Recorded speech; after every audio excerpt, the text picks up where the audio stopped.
இதுதான் soya granules. இது நம்மளுக்கு சோயா சங்க்ஸ் இருக்குல்லையே, அதோட பவுடர் மாதிரி இருக்கும். நாட் ஃபைன் பவுடர், கொஞ்சம் நரன்னு இருக்கிற மாதிரி இருக்கும்.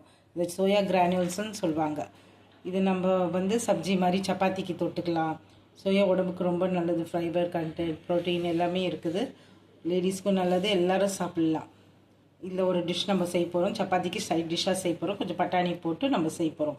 இதை என்ன பண்ணணுன்னா, கொஞ்சம் கொதிக்கிற தண்ணியில் உப்பு போட்டு நல்லா கொதிக்க வச்சு ஆஃப் பண்ணிவிட்டு ஒட்டை பிழிஞ்சிட்டு திருப்பி பிளெயின் வாட்டர், நார்மல் வாட்டர் போட்டு திருப்பி பிழிஞ்சு எடுத்து வச்சிடணும். அதை எடுத்து வச்சுட்டு நம்ம இப்போ டிஷ் பண்ண ஆரம்பிக்கலாங்களா? வாங்க. ஒரு வானலியில் எண்ணெய் ஊற்றி சூடாக்கிக்கலாம்.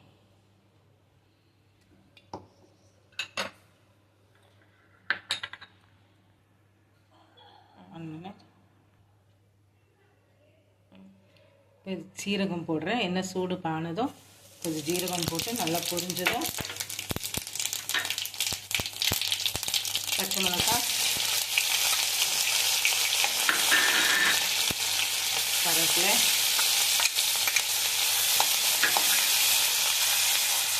வெங்காயம் பொடியாக நறுக்கின 2 வெங்காயம்.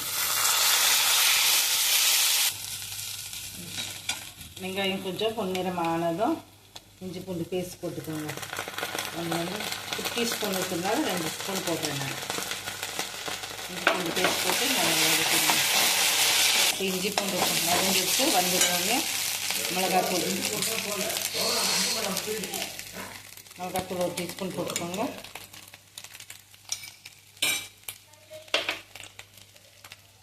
தனியாத்தூள் 2 டீஸ்பூன் போட்டுக்கோங்க. மஞ்சத்தூள் 1 ஸ்பூன் போட்டுக்கோங்க.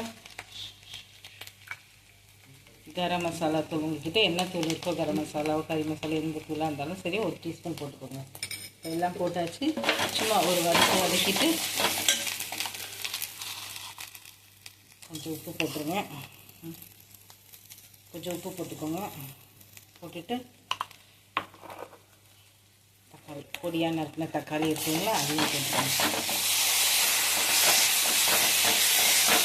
கொஞ்ச நேரம் வதங்கட்டும்.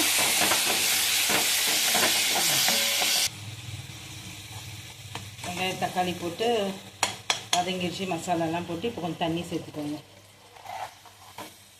தண்ணி சேர்த்து தண்ணி நல்லா கொதிக்கட்டும். நல்லா 1 கிளாஸ் தண்ணி வளர்க்கும். 1லேருந்து 2 கிளாஸ் தண்ணி ஊற்றிக்கோங்க. ஏன்னா நம்ம அந்த சோயா இது போட்டோன்னையும், சோயா கிரானியூல்ஸ் போட்டோன்னே தண்ணியெல்லாம் இழுத்துக்கும். அதனால் கொஞ்சம் நல்லா தண்ணி ஊற்றி நல்லா கொதிக்க வச்சுருங்க. இப்போ தண்ணி நல்லா கொதிக்க ஆரம்பிச்சிருச்சு. இப்போ நான் சொன்னேன் இல்லைங்களா, உப்பு போட்டு உப்பு போட்டு வேக வச்சுருக்கேன் இல்லைங்களா, அது அந்த சோயா கிரானியூல்ஸ் சொல்லுவாங்க. அதை போட்டுக்கோங்க.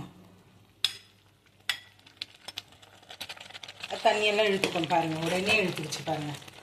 இந்த மசாலா அதெல்லாம் இழுத்துக்கிச்சு.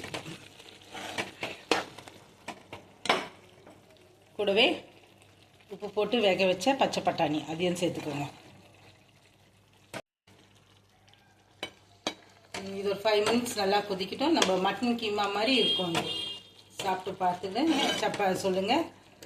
சப்பாத்திக்கு சைட் டிஷ்ஷாக வச்சுக்கலாம், ரொம்ப நல்லாயிருக்கும். க்ளோஸ் பண்ணிவிட்டு ஒரு 5 மினிட்ஸ் கொதிக்கட்டும். அதுக்கப்புறமா கொத்தமல்லி தூவி இறக்கிட வேண்டியதுதான்.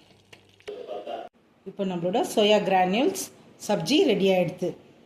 இது சப்பாத்திக்கு, புல்காக்கு, நானுக்கு எல்லாருக்கும் தொட்டுக்கலாம். ரைஸு கூட பொரியல் மாதிரி கூட ட்ரை பண்ணிவிட்டு கொஞ்சம் நல்லா சாகியாக இல்லாமல் ட்ரை ஆக்கி தொட்டுக்கலாம். பொரியல் மாதிரியும் சாப்பிட்லாம். சாப்பிட்டுட்டு எப்படி இருக்குன்னு கமெண்ட் பண்ணுங்கள். மறக்காமல் ஃபுட்எக்ஸ் சேனலை லைக் பண்ணுங்கள், ஷேர் பண்ணுங்கள், சப்ஸ்கிரைப் பண்ணுங்கள். கூடவே அந்த பெல் பட்டனை ப்ரெஸ் பண்ணுங்கள். தேங்க்யூ.